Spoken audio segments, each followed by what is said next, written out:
everyone, can you see me? I know it's like super bright today. I hope you guys are doing well. I'm trying to find a spot. So I wanted to do this Alpha 7 Reading Rainbow. I know, now that I want to pull out of my spot, guys. It's like super crazy.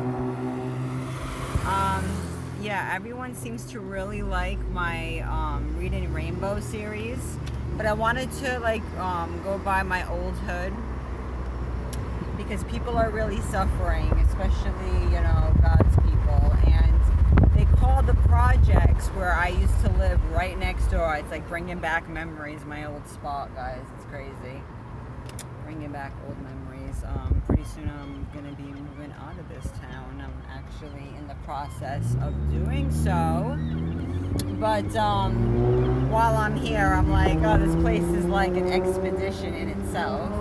And we're only known for, like, you know, Lizzie Borden and Emerald. But let me show you what I'm talking about. You see, they call that Heritage Heights. That is not the height of Heritage. You would see people really hurting over there. So I started a foundation. So as I'm collecting funds, right, see, that is the waterfront. I'm trying to find a spot just to read a few pages. Can you see? I know I can't get caught recording because they're gonna get uber weird on me. See the bridge? Do you know when I was younger? I know. Talk about flirting with death. There used to be a rope dangling.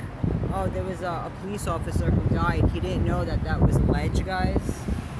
And he actually fell to his death pursuing somebody. Isn't that sad? But there was a rope, and I'm surprised that thing didn't fall down. And so I'm just going to stop in here with the good old battleship. That has a lot of nightmares too, I'm sure. I used to like tumble around. I used to be like Tarzan and swing on the damn rope. I know, right? I know. You see how full this place is? You see how I gotta get out of the city? It's like you really can't do anything. Can't do anything up in here. Try to take a spot here. I'll try to find some shade underneath the tree, guys. I'll do my best. Forget the rest, right? It's all we can do. I don't think I can upload too long on this thing, guys. At all. So we'll do our best, right? Let me see. I know I like looking up my nose and stuff, but I just wanted to show you how you know, this area was, and a lot of history over here too. Let me show you this. See the ship? I know, right? It's like, where can I even sit to do this? There used to be a bench over here. Now I don't see it because I want to start reading this book, and it's going into the next section. And I know I've been all over the place with my topics, guys, so I think I see a picnic table that would be very suited. I know I've been all over the place with my channel, guys, but I'll just finish this book on the channel that I'm on Alpha 7, because it seems that people really like it. But now it's going to be really windy, so I'm going to just do a part of this, guys. I'm just going to do a part now, and if the camera stops recording, then I'll just pick up where I left off. That's quite alright. And you know, at least that way you get some scenery, because I like to change up my videos. I don't want it to be like always the same. Like my shirt, if you can see, Nessa is a bunch of Nagas. You see this monstrosity? We had a movie here. I think it was called Don't Look Up, and they actually did footage over there, guys. They did footage over there. So here we are. So I'm gonna see how far I can read, because this thing doesn't let me record too long. So I'm gonna see how far we can get with this, okay? It says beware of the poles, because this book is so important. People are saying, oh, I can't even find it as a PDF. Yeah, a lot of good books you can't find as a PDF. That's from William Lutz.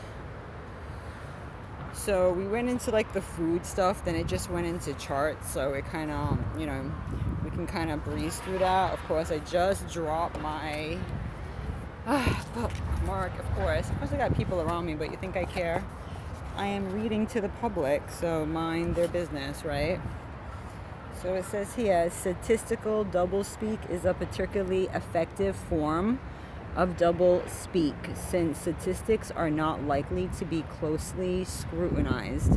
Moreover, we tend to think that numbers are more concrete, more real than mere words. Quantify something and you give it a precision, a reality it did not have before. Again, if it's really windy, that's why I'm just going to do a couple of pages to let you know where we'll be picking off, because it's like super warm today. I couldn't do this indoors. Maybe I can do a little bit later, but my day's been really busy. So we live in an age where people love numbers. That's true. Computer printouts are reality. You identify yourself with your social security number, your American Express, MasterCard, or Visa number, your driver's license number. Hopefully you can see all of this. Your telephone number with area code first, your zip code. 3 out of 4 doctors recommend something, we are told. A recent poll reveals 52.3% are opposed. Nielsen gives the new television program a 9.2. The movie grossed $122 million. Baseball produces not just athletic contests, but an infinity of statistics, which all true fans love to quote endlessly. Crowds at football and basketball games chant, "We're number one," while the Dow Jones Index measures daily our economic health and well-being. Millions of people legally and illegally play the daily number. Millions of pocket calculators are sold every year. The list could go on to include the body count of Vietnam and the numbers of nuclear warheads and intercontinental ballistic missiles cited as the measure of national security. The computer scientist, the mathematician, the statistician, and the accountant all deal with reality, while the poet, of course they put reality, quote unquote, right, what they deem reality, while the poet, the writer, the wordsmith deal with, well, just words, but we know words are powerful. You may find, however, that the world of numbers is not as accurate as you think it is, especially the world of the public opinion poll. Yeah, so you can't get caught up on numbers and statistics. You know how on the news they're like, oh, this many people out of that, and this statistical figures. Yeah, well, statistics can be constructed. It can be manipulated. That's what I like to say. I know it's really loud. I'm about to get up and leave. So distracting, right? Damn highways over here. It's like, who can focus? So you going down more. If you believe in public polls, I've got a bridge you might like to buy. Depending upon which poll you believed, just before the New Hampshire primary in February 1988, you would have known that Robert Dole would be George Bush 35% to 27%. Gallup. Hopefully you can see that. Can you guys? Or Dole would win 32% to Bush's percent. That's from the Boston Globe. Or that Dole and Bush were even at 32%. Each ABC Washington Post. Or Bush would win 32% to Dole's 30%. That's from WBZ TV. Or Bush would win 34% to Dole's 30%. CBS, New York Times. Of course, George Bush won the actual vote, 38% to 29%. Things weren't much better on the Democratic side either. While most primary polls were correct in identifying Michael Dukakis as the winner, the margin of victory varied from 47% to 38%. Dukakis won with 36% of the vote. That's interesting. Let me see where we're at for time. We're at 10 minutes. Maybe I'll do one more page. I know it's really loud, but I hate to make it too short, right? So that was page 45 in this amazing book, Doublespeak. This is just a throwback to the Reading Rainbow. We all love that show, right? Reading Rainbow. And a lot of people don't like to read, guys. So this is my public service.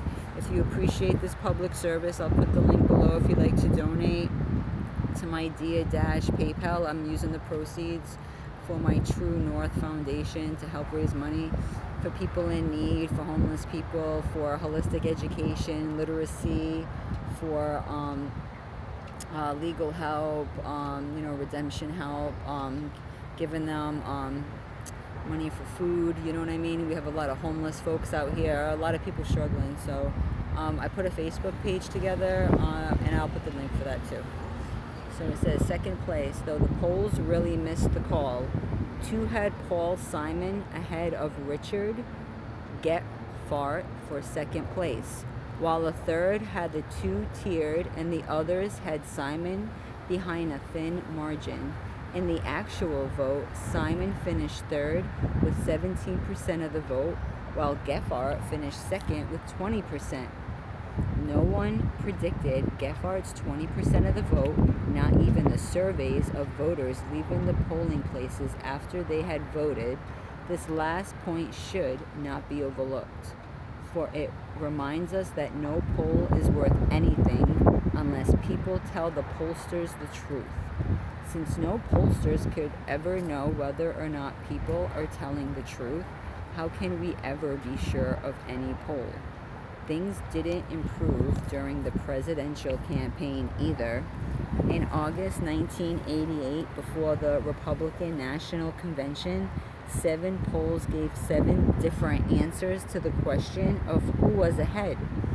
The CBS New York Times poll had Dukakis leading Bush 50% to 33%, while a poll taken by KRC Communications Research had Dukakis ahead only 45% to 44%. When the ABC News poll came out with Bush ahead 49% to 46%, many people in the polling business discounted the results. ABC promptly took another poll 3 days later, which showed Dukakis ahead 55% to 40%. That was more like it, said the other professional poll takers. Even as presented, such polls are deceptive. Any poll has a margin of error inherent in it, but pollsters don't discuss that margin very much. They like their polls to have an air of precision and certainty about them. Yeah, people have like this unfounded security when they hear like certain numbers, right? That's funny. The KRC polls just mentioned had a margin of error. So they have a margin of error of plus or minus 4%. This means that in the first poll KRC took, Dukakis really had anywhere from 49 to 41%,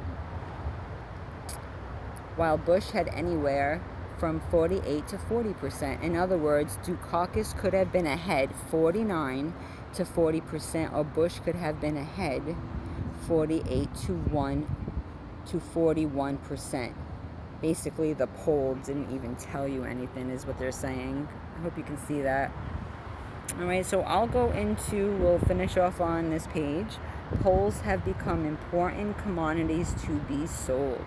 Television, news programs, and newspapers use polls to show that they have the inside information, thus boosting their ratings and their circulation. Also, the more dramatic or unexpected the results of a poll, the better the chances the poll will be featured prominently on the evening news program. In addition to all this hype and use of polls as news, politicians, corporations, special interest groups, and others have vested interest in the results of particular polls. Such people and groups have been known to design and conduct polls that will produce the results they want. In other words, polls can be and are a source of a lot of doublespeak. You heard? You heard? We're going to pick up on this page 47. It's much too loud here. I'm not going to do this to you guys. If you've been listening this long, bless your heart. Bless your heart. I just like to give you guys a little bit of scenery too. See the scenery? You know? The water is nice and cool out over here. Yes, I have people behind me. They're watching my work. They're like, what's she doing? Yeah, like if more people showed their talents and did stuff online, I support many channels too. That's what we're supposed to do. Want to see how high this bad boy is? We've had people actually commit suicide and jump off that thing. Let's take a moment to remember those lost because they didn't know the love of the Most High. Plain and simple. I don't care how you dice it. If you're suicidal, just know that the Creator loves you and you need to reach out to Him because those thoughts are a damn lie, okay? In this evil system, who hasn't felt suicidal? Right? You know, guilty. We've all been there. And a lot of us have been preserved for this time, so that's why I don't even get embarrassed anymore. I used to be so shy to come on and say anything. Now I just walk through the people and just do what I gotta do. You just gotta block them out like they're not even there, you know what I mean?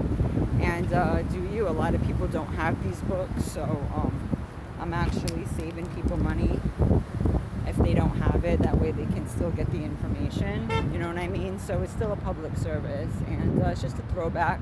So on Alpha 7, I'm going to upload consecutive vids on this book because I know it can be jarring. I didn't mean to do that. I was getting banned on my other channel, and then I was like, where else am I going to put my stuff? But for all my law stuff and my exposés, I'll keep that with the Dia Dash and Dia Dash 2.0. Dia Dash is on a 2-week ban. I got 4 days left. Yeah, YouTube jail, whatever. And so you can always subscribe to Dia Dash 2.0 for other topics. So I'll try to keep to this book on Alpha 7 because people have been really sweet and they seem to like it and get something out of it. So yes, I shall do that. And if you can, even if it's $1 or $5, if you can please help support my nonprofit. We have a lot of people that could use it and really appreciate it. So I'll talk to you soon, guys. Have a great day.